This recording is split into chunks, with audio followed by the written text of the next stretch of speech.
Production support for Ohio Educational Broadcasting Award-winning News 6 has come from Whirlpool Corporation's Findlay Division, working to make your life a little easier.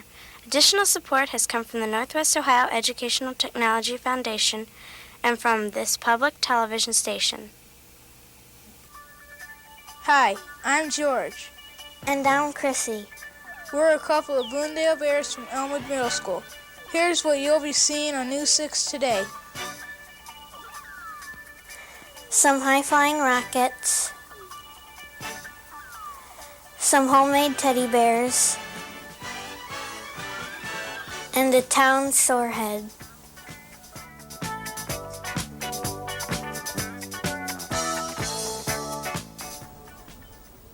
Hi, and welcome to News 6. I'm Stacy Hunt from Elmwood Middle School in Cygnet, Ohio. Here with our first story is Eric Uzelak. Many students are fascinated with things that fly, and Brian Nisley of Elmwood Middle School is no exception. He and his father, Mr. Stephen Nisley, have a hobby that is on its way up. Many kids have often dreamed of being an astronaut. However, not many get the chance to make it to outer space. But there is one hobby that can help kids get a feel for NASA and space adventure.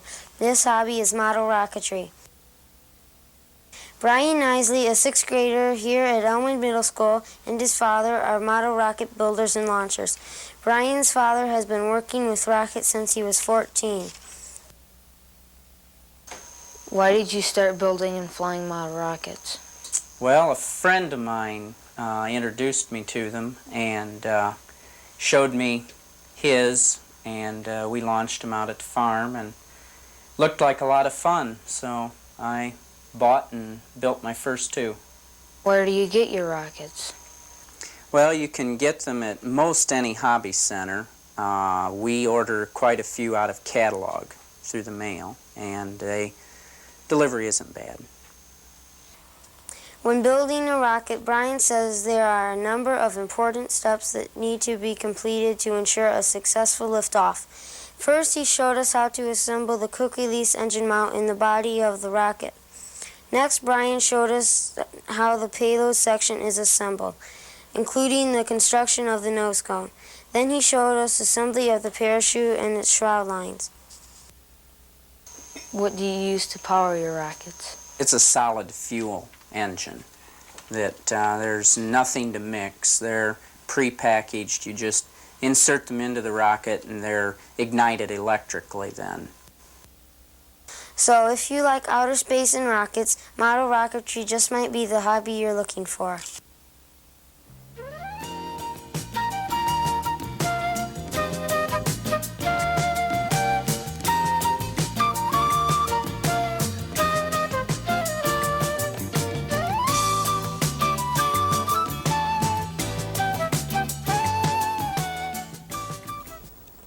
Today's show is being produced by Mrs. Carla Hines, 6th grade class at Elmwood Middle School in Cygnet, Ohio.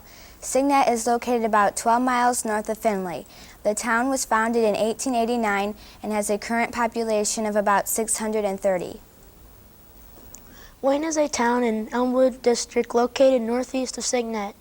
The town is unusual because each year at their homecoming carnival, the people elect a town sorehead who reigns for an entire year.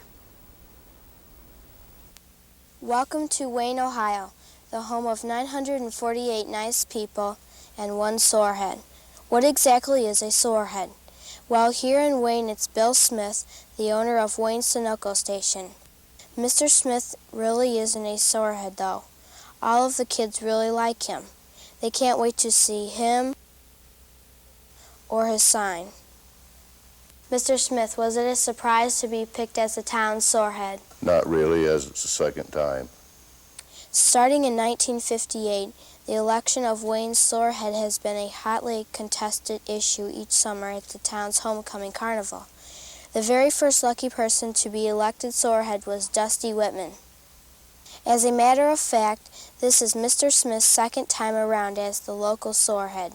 One time just wasn't enough for Mr. Smith.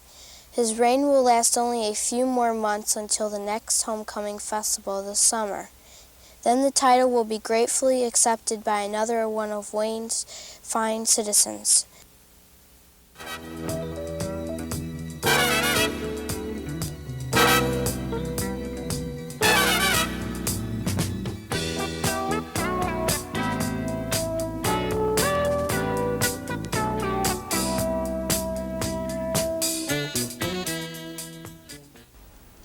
Teddy bears have to be among the most friendly animals in the world, and in Bloomingdale, Ohio, we found some handmade bears that are stealing the hearts of people around Northwest Ohio. Teddy bears have been a favorite of kids and adults for quite a long time. Many, however, are made in factories outside of the United States. We are able to travel only a few short miles to Bloomingdale, Ohio, to find some homemade bears called the Bloomingdale Bears. The Bloomingdale Bears are a creation of Linda Castor, a Bloomingdale resident. Along with 4 other dedicated workers, Linda has produced well over 1,000 Bloomingdale bears since she has began the operation 4 years ago. We asked Linda how she got the idea of making the Bloomingdale bears. Well, I never really started out to have a bear business. I got started by making a bear for my son, who was about 6 years old then. How did you learn to make the bears?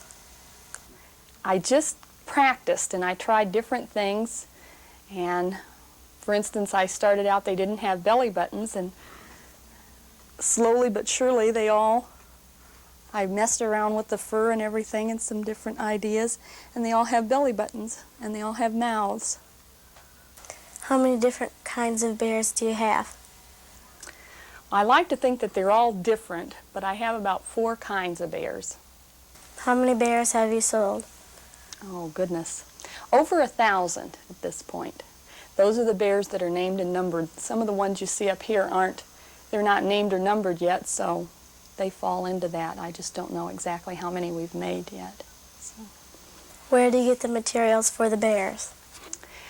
Now I get them from different textile manufacturers, and I try to keep a lot of my materials in Ohio. I try to buy them in Ohio. Will you be doing a story that involves the Bloomingdale Bears? Yes, I've written a teddy bear story about a bear that really likes to read, and it's being illustrated by the man that designed my logo for me. So, if you like these adorable bears, stop by and visit Linda and her friends and take home an original Bloomingdale bear. That's all for this week's show. Join us next week when New 6 travels to Lake Elementary.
Production support for News 6 has come from Whirlpool Corporation's Findlay Division, working to make your life a little easier.